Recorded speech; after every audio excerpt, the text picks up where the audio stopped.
Hello, everyone. My name is Adeze Atterson. I am the president, Adeze Atterson Family Club. Welcome to my channel. Today, we continue the book discussion we've been having. We are in chapter 3 today, and we are looking at the book Gentle Measures in the Management and Training of the Young by Jacob Abbott. And chapter 3 says, there must be authority. This may be a harsh concept for us to grasp because of how we may equate authority to strictness, harshness, and in some extreme cases, wickedness. Today, however, we will get rid of that idea, know what standard authority is all about, and how to apply it in parenting for better outcomes. The first thing we'll look at is the foundation of training, which is authority. The first responsibility in raising a child is establishing parental authority. This should start as early as possible. I recommend 6 months because from 6 months, the child has started to engage, they are resisting guidance and directions. So if you start that early, it makes it easier for yourself and the child. The other thing is that authority means training a child to respond with immediate and respectful obedience. Now, that sounds like something out of the moon, but I tell you for a fact that some children have been successfully trained like this by their parents. But if you doubt that it's a possibility, look at the systems of the school, how the children, including those that are said to be disrespectful at home, obeys their teacher with immediate and respectful obedience in most cases. I add that there to stop that thought process that is probably resisting this concept even before we get into it. Because I've had a feedback from one or two persons to say, I don't believe in what this book is talking about. But the reality is that the concepts, if put into practice at the right time, in the right way, they produce very good results that are almost ideal. And you think, oh, this is not normal. It does not happen in everyday life, which is true because that method is not applied by most people. The third thing we will consider is that before this can happen, which is what I have addressed, the parent must first believe this responsibility matters because you mirror your belief more than you mirror your actions. A child will first pick your cue before they listen to your word. That is why you will notice that there are some instructions you give, the child will be laughing and giggling, but there are some instructions you will give, not necessarily shouting sometimes, but just the tone of your voice, and the child will like, oh no, mom means business now, or dad means business now. So first and foremost, you need to believe that this thing is a reality, is possible. You can't have children that actually obey with immediate and respectful obedience. Okay? Then we move to the second thing. Some of the objections that parents will raise to this concept of there must be authority is that, oh, I want my child to be guided by reason and not by force. Well and good, it's a noble thought, but the problem is that the young children's reasoning abilities are still developing at this time. Children cannot yet weigh future consequences or control strong impulses. So when you leave them to obey by reason, they will fail utterly because they don't have the capacity to weigh a situation and make decisive decisions based on possible consequences or impulse or strong impulse or whatever joy or enjoyment that they're going to get from it. So they will always tend towards what they want because they don't have the ability to reason the other side of the coin. That is why parents exist, to guide children with mature judgment until their own develop.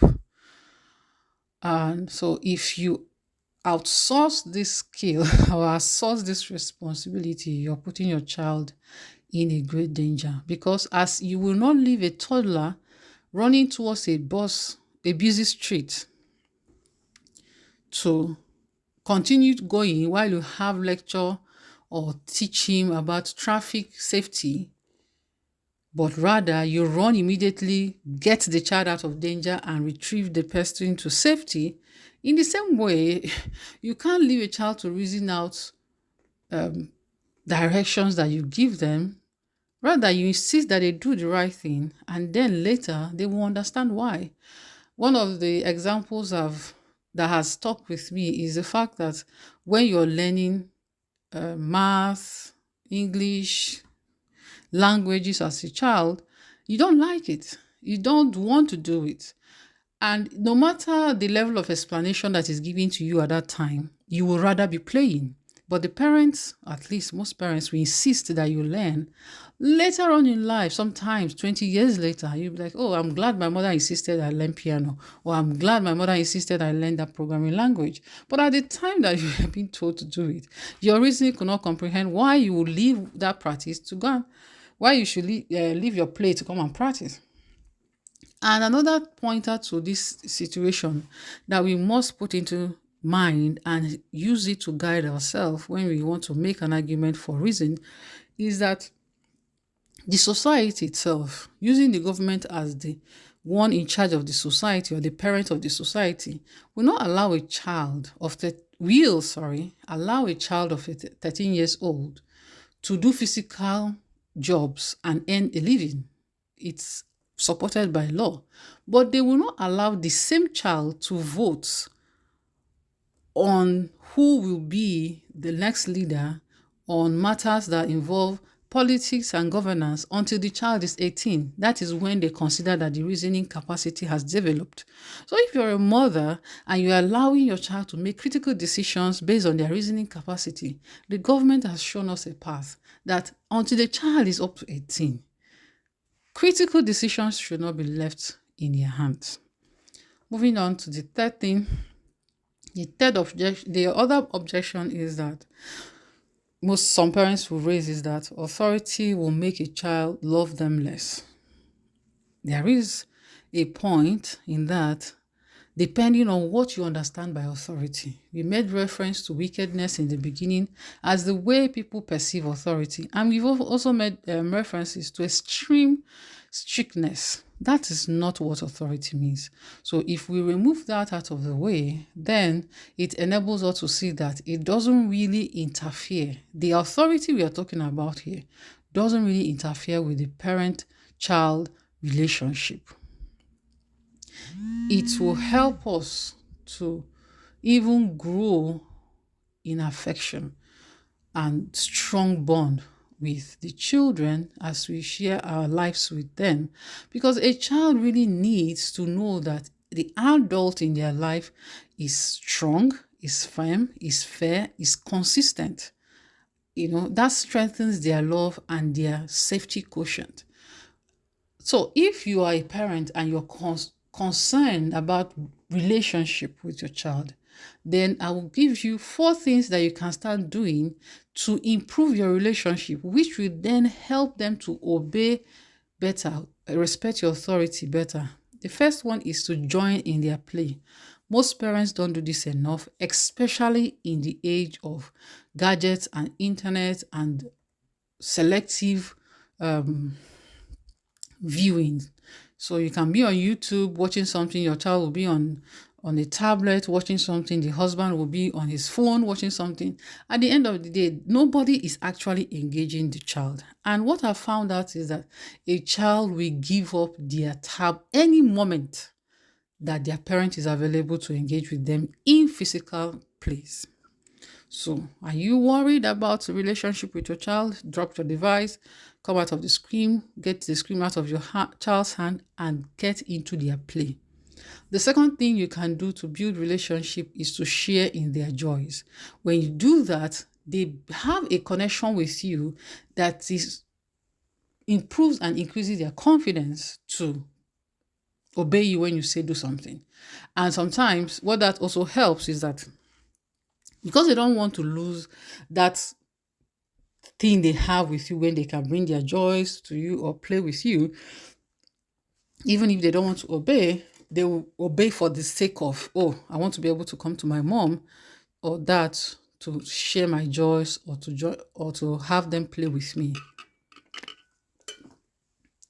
The third thing I will share with them, with us, is to participate with them in their times of disappointments by being comforting.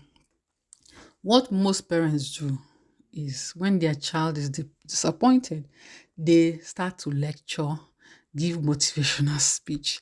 I am guilty of that, but I'm learning as we are going through this book as well, and I'm trying to be more sympathetic, more empathetic, not focusing on 5 moral lessons you can get from failing or not accepting or winning this game. No, I am sorry you feel disappointed. I am sorry that broke your heart. I am sorry that you're feeling this way. That is more important than that 5 moral lesson you want to deploy them, because they are not even emotionally available to learn anything. They are hurting.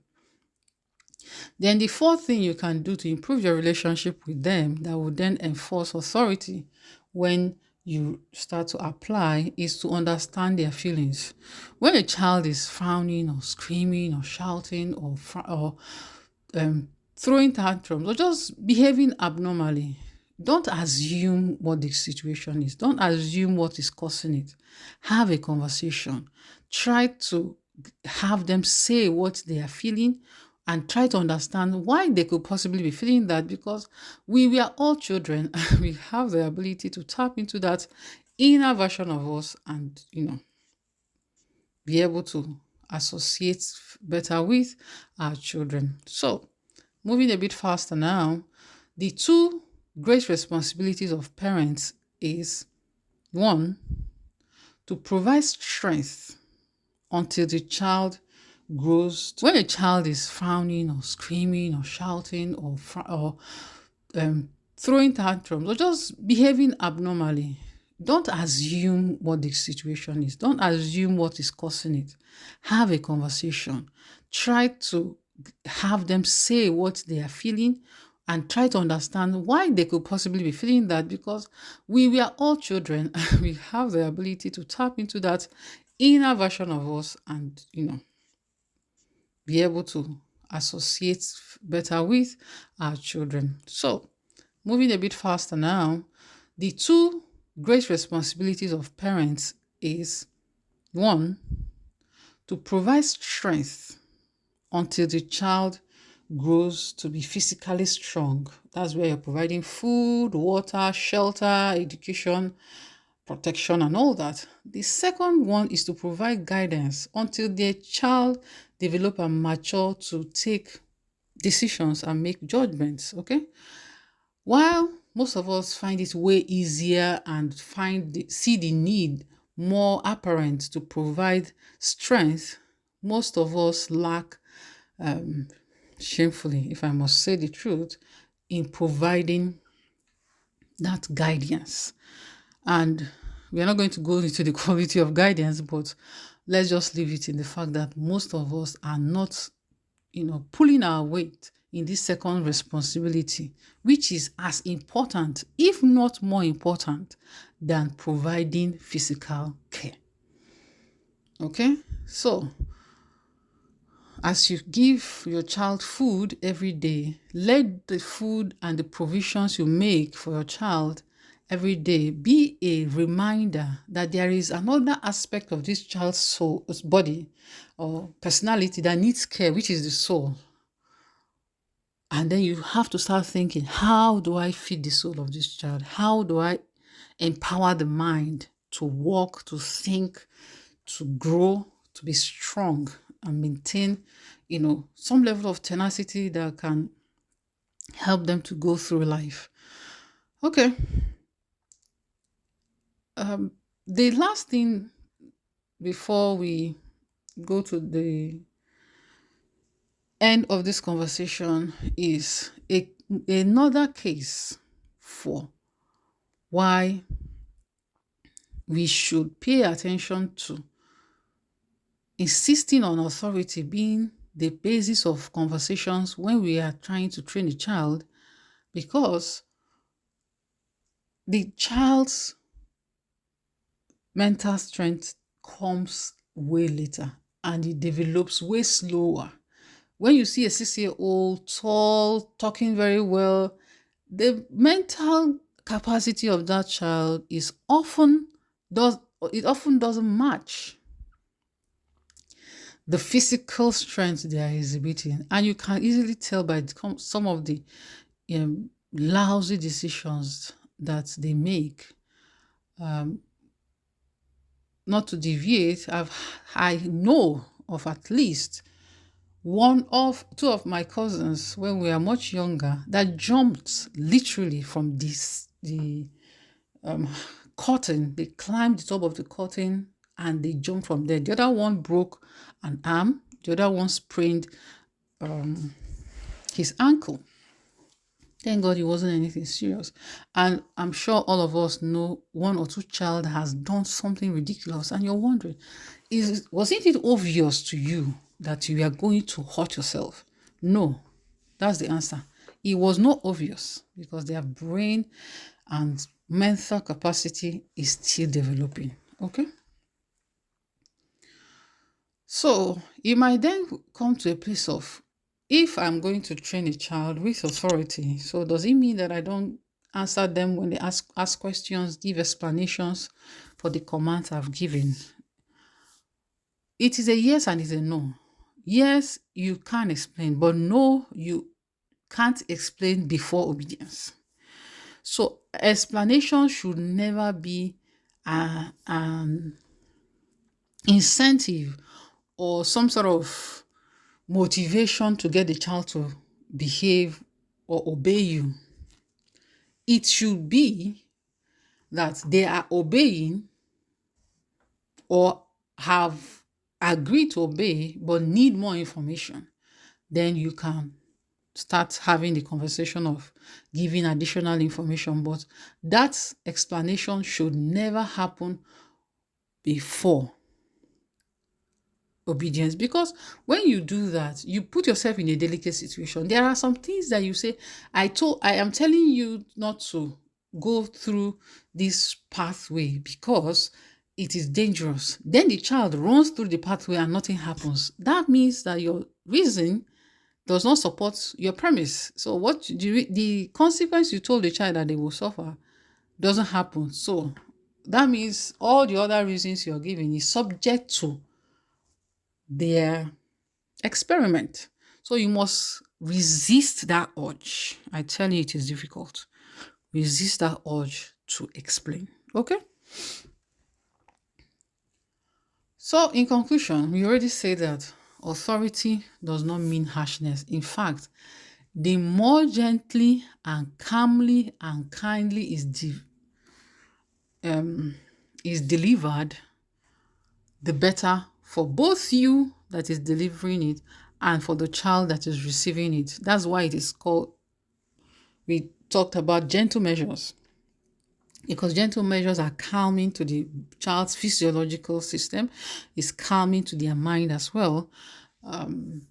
So when we say authority, this does not require harsh tones, because that's what most of us have learned to associate authority with. So when you say teach them with authority, then the person raises their voice a bit, frown their face, no, that's unnecessary. That's not what this is about.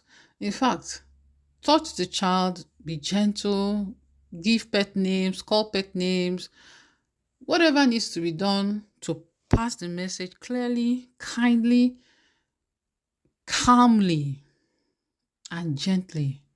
Do that, because that is actually when they are in a better frame of mind to accept that. The powerful effect of healthy authority is that when a parent combines friendship, patience, kindness, playfulness with fairness and consistent authority, something powerful happens to this child. The child starts to view the parent with deep respect and admiration, and their love becomes stronger because it now includes trust and reverence. And I tell you, I have seen children that treat their parents like that. They almost worship their parents, and it is all embedded in this authority thing. And you look from outside, you're like, is it not too stern? Is it not too harsh? But the authority is delivered in such a robust, rounded relationship that the child doesn't have any problem accepting the parent's authority and does not resent mistakes, because you will make mistakes. You will give some instructions that will not go well. But if it is already wrapped in this cocoon of play, wholesome relationship, emotional balance, the child will not resent that maybe you made them do something difficult and it didn't work out. So let's bear this in mind as we go into the next week, into the next month, sorry. So the challenge I'm going to give you today for next month is try to be more friendly with your child, more playful, devote more time to playfulness, playful activity, laughter, and all sorts of engagement that the child wants to be in. Spend some time trying to understand them in their emotions, what they are going through, what they are feeling. Spend some time processing the way to deal with their disappointment. Don't go to your old ways of trying to give 5 ways to improve your life when you make a mistake. No. Try to learn how to be empathetic and sympathetic. Look out for opportunities to practice all this. And when you have done that, also resist the urge to say no when a child approaches you about anything. What I notice about most parents is that when a child opens their mouth to say, Mom, can I do this? They first say no before they think, but there's nothing wrong with this. Your focus is not supposed to be, does this inconvenience me? No. Your focus should be, does the child enjoy doing this? Is it going to cause any harm to him or her, or any harm to the immediate environment? If the answer is no, then why not? So I challenge you to say less no this month and to do the other 4 things that I've said. And as you do that, then start to practice giving clear, simple instructions and expecting obedience. And when you give it, you tell the child, I expect you to obey. If you're starting this when the child has gone above 2 years, remember, it might take some time, but I can guarantee you, when you keep doing it, gradually, the child's mind will start adapting to the new method of training. That is all I have for you. We are going to be looking at chapter 4 next month. And until I come your way, keep being an awesome parent. Learn to train children that are independent and able to live after they have stayed under your care successfully in the world that they must be in after they have been your children. Thank you for listening. Goodbye for now. I'll see you next month.